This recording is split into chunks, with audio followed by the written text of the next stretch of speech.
Yo, what's good? It's your boy Derek Branch here, Memphis Wire, Strike Seven Sports. In today's video, I just want to talk about some recent chatter that has, propped up lately, with the Tigers' current winning streak. And that's about the narrative growing around the idea of getting better without having big man, 6'9" center, Malcolm Dandridge, Malco in the starting lineup. As many of you already know, Malco has been out for the last two games based on a investigation that's going on for investigation in regards to alleged academic misconduct that came about last Friday night, late Friday night, by first reported by um Hitman Hoops of Bluff City Media. And, a lot of people were concerned. They felt as though the Tigers were going to be in big trouble against Florida Atlantic, but it was not the case. Memphis won by a score of, 74-70 to win that game. And they won yesterday's game by a huge margin over East Carolina, 82-58. I thought it would have been a lot closer, but Memphis took care of business. And something to take away from these games is that um Naquan Tomlin, who is getting starting minutes now, along with this new rotation, that the new lineup that Penny Hardaway has out there now: Naquan Tomlin, David Jones, Nicholas Jordan, Jaquan Walton, Javon Cornerly. This is the second straight game that Tomlin has recorded over 20 points in a victory. Played a lot of minutes, 30 minutes, uh, 5 rebounds, 1 assist, 2 blocks. Last game, he was pretty efficient as well. I believe he had over 22 points in that win over Florida Atlantic. And I will say this, man. This is not surprising. You know, I know a lot of people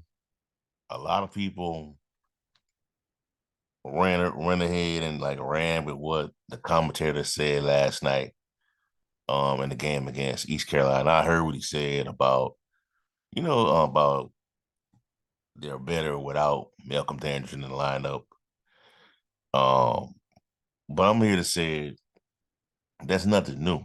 What that guy said was nothing new because it's been going on for the last couple of days. I heard it first on Monday afternoon on the radio, 92.9. They were saying that, well, not both, but one of them was saying that they like the way the team looks, so they like the way the team performs without having Malcolm Dandridge in the lineup. So it ain't nothing new what they're saying. People have been saying it throughout the week. It's just that the commentator, everybody listening to everything, every bit of what everybody says now. Because with the commentary said he on a big platform covering a Memphis game. Of course, somebody gonna run away with that, run with that what that guy just said. But in regards to what I think about the situation, I would say let's not get ahead of ourselves because it's only 2 games. And I think right now, man, we got a nice sample size, a small sample size of how good this team is. And I don't think it's because we don't have Melco in the lineup. I think the team is over that little, whatever it was, the little, drama, whatever was going on during the losses to SMU and North Texas and everything else that was going on. I think the team is just more together now. That's what I think is going on.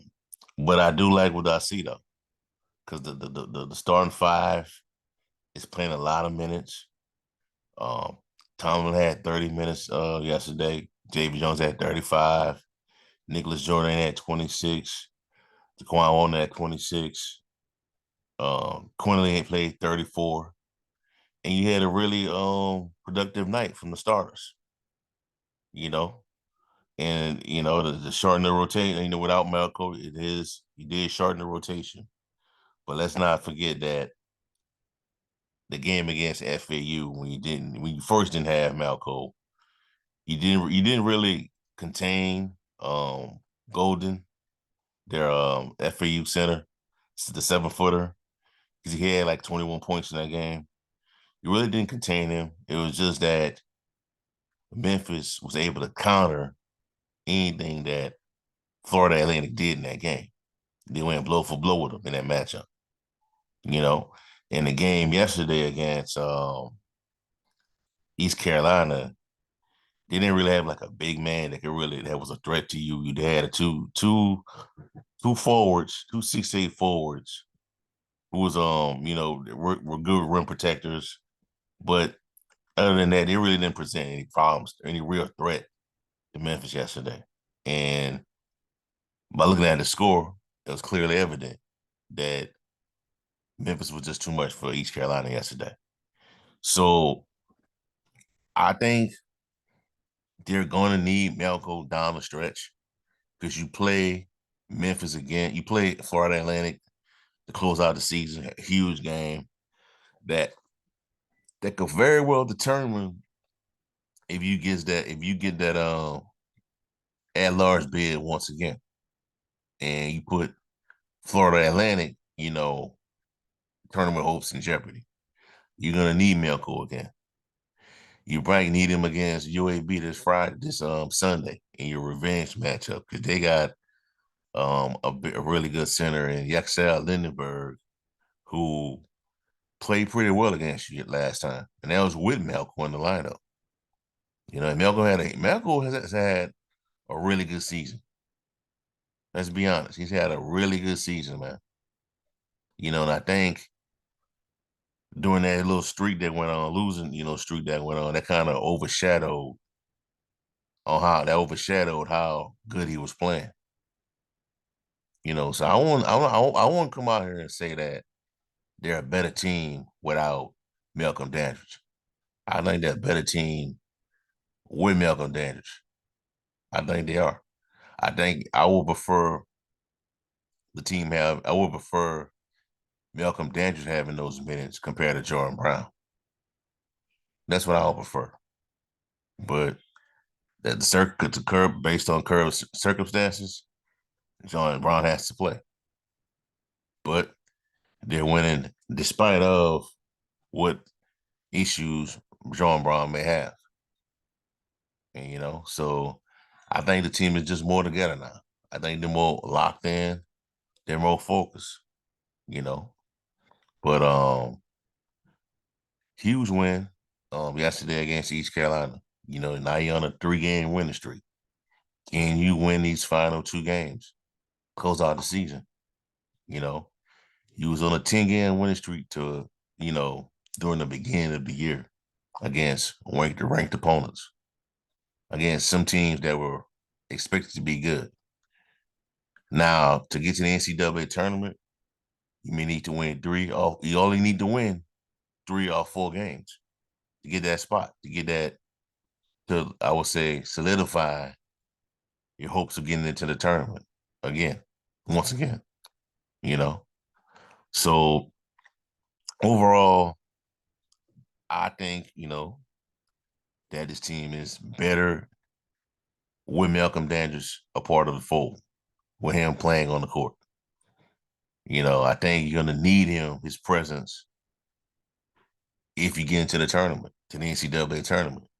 I think you're going to need him when you get into the into the AAC tournament, because ain't no telling who you play once everything is set up.